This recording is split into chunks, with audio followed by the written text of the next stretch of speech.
नमस्कार मंडळी, मी तुमचा लाडका मित्र वरद विजय चव्हाण आणि मी तुम्हा सर्वांचं माझ्या युट्यूब चॅनलमध्ये स्वागत करत आहे. मंडळी, लाईफलाईन आणि बाबू या दोन मराठी सिनेमांना रिलीज होऊन आता 3 दिवस झालेले आहेत. त्यांचा फर्स्ट वीकेंड झालेला आहे आणि त्याचबरोबर घरत गणपती या सिनेमाला रिलीज होऊन आता 10 दिवस झालेले आहे. याचा आता सेकंड वीकेंड त्यांनी जस्ट कंप्लीट केलेला आहे आणि आजच्या या व्हिडिओमध्ये आपण 3 मराठी सिनेमांचे बॉक्स ऑफिस कलेक्शन त्या वीकेंडचे जाणून घेणार आहोत. बट हे जाणून घेण्याआधी एक जेंटल रिमाइंडर की हे आकडे खरे असतीलच असा कुठल्याही प्रकारचा मी दावा करत नाहीये. विविध वेबसाईट्सनुसार जे काही आपल्याला ओव्हरऑल ॲव्हरेज कलेक्शन दिसतं ते मी तुमच्यासमोर मांडतोय. सर्वप्रथम येऊया आपण लाईफलाईन या सिनेमावर. मंडळी, कलाकार तर उत्तम आहेतच, म्हणजे दिग्गज आहेत मराठी फिल्म इंडस्ट्रीमधले. पण असं असून सुद्धा तो विषयच असा आहे की तो विषय काही फार लोकांना अपील करेल असं नाही आहे आणि त्याचा परिणाम आपल्याला त्याच्या बॉक्स ऑफिसवर सुद्धा दिसतोय. कारण असं म्हटलं जात आहे की पहिल्या 3 दिवसात फर्स्ट वीकेंड असून सुद्धा, शनिवार रविवार असून सुद्धा या सिनेमाने जेमतेम डबल फिगर्स गाठल्या पहिल्या 3 दिवसात. म्हणजेच या सिनेमाचं फर्स्ट वीकेंडचं कलेक्शन आहे साधारणपणे 10 ते 15 लाख रुपये एवढंच. सो म्हणजे ॲक्च्युली काही काही साईट्समध्ये 8 लाख सुद्धा सांगताय की 8 लाखच कलेक्शन आहे फर्स्ट वीकेंडचं. बट आपण आय थिंक धरून चालूया की 15-20 लाख किंवा 25 लाख फार फार तर त्या सिनेमाने कमवलेले असतील. सो हा सिनेमा आय थिंक एका आठवड्याच्या वर काही सिनेमागृहामध्ये आपल्याला टिकलेला दिसणार नाही आहे. आता येऊया बाबू या सिनेमावर. थोडं हिरोइझम आणण्याचा नक्कीच या सिनेमाच्या मेकर्सनी प्रयत्न केलेला आहे आणि त्यातल्या त्यात लाईफलाईनपेक्षा बाबू या सिनेमाचं कलेक्शन जे आहे ते त्यातल्या त्यात बरं आहे.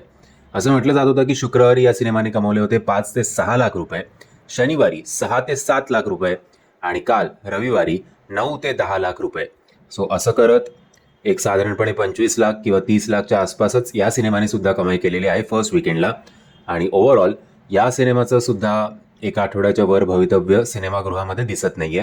कारण आता वर्किंग डेजला सोमवारपासून गुरुवारपर्यंत हा सिनेमा आय थिंक 3 ते 4 लाख पर डे अशीच कमाई करू शकेल. बघूया, ओव्हरऑल परिस्थिती वाईट आहे या सिनेमाची सुद्धा. आता येऊया घरत गणपती या सिनेमाकडे. नो डाऊट याच्या कास्टिंगमुळे, याच्या विषयामुळे प्रेक्षकांना हा सिनेमा जो आहे तो जास्त आपलासा वाटतोय. पहिल्या आठवड्याचं कलेक्शन मी तुमच्यासमोर मांडलंच होतं. आता बघूया 8व्या दिवसाचं, म्हणजेच सेकंड फ्रायडे शुक्रवारी या सिनेमाने किती कमवलेत. असं म्हटलं जातं की शुक्रवारी या सिनेमाने कमाई केली आहे साधारणपणे 7 ते 8 लाख रुपये. मात्र शनिवार आणि रविवारी एक चांगली जंप आपल्याला बघायला मिळालेली आहे आणि शनिवारी म्हणजेच 9व्या दिवशी या सिनेमाने साधारणपणे 32 ते 34 लाख रुपयांची कमाई केलेली आहे आणि काल रविवारी या सिनेमाने अजून चांगली जंप घेतली आणि साधारणपणे 48 ते 50 लाखांच्या आसपास या सिनेमाने कमाई काल दिवसभरात केलेली आहे. सो याचं पहिलं 10 दिवसांचंच म्हणजेच सेकंड वीकेंडचं कलेक्शन असेल साधारणपणे 2,90,00,000च्या आसपास. बट आपण असं धरून चालूया की कदाचित या सिनेमाने 3 कोटी आत्तापर्यंत कमवलेले असतील. सो चांगली गोष्ट आहे. लाईफ टाईम कलेक्शन याचं आय थिंक 5 कोटींच्या वर जाणार नाही असं मला तरी वाटतंय. कारण हा शेवटचा आठवडा आहे.